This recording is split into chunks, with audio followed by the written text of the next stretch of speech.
तर नमस्कार विद्यार्थी मित्रांनो, हे जे IBPS नवीन एक भरती आलेली आहे.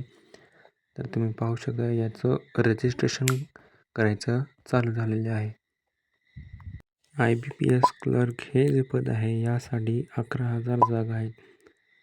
वयाची अट काय आहे तर 1 ऑगस्ट 2026 रोजी 20 ते 28 वर्ष पाहिजे.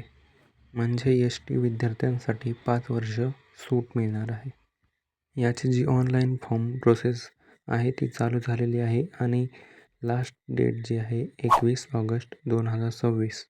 आणि यात जे पद आहेत क्लर्कचे ते 11,000 प्लस आहेत. यात कसं आहे तर सप्टेंबरमध्ये तुमची PET होणार, त्याच्यानंतर पूर्वपरीक्षा होणार आणि पूर्वपरीक्षा झाली का मग लास्टला मुख्य परीक्षा होणार. असे हे 3 टप्पे आहेत. या 3 टप्प्यामध्ये तुम्ही पास व्हाल तर तुमचं सिलेक्शन पक्कं. तर या फॉर्मचं रजिस्ट्रेशन चालू आहे. 21 ऑगस्ट लास्ट डेट आहे. तर तुमचा फॉर्म वेळेत भरून घ्या आणि जर का तुम्हाला रजिस्ट्रेशन कसं करायचं याचा व्हिडिओ हवा असेल तर कमेंटमध्ये नक्की सांगा. आणि हो, अशाच अपडेट्ससाठी चॅनलला सबस्क्राईब करायला विसरू नका. धन्यवाद.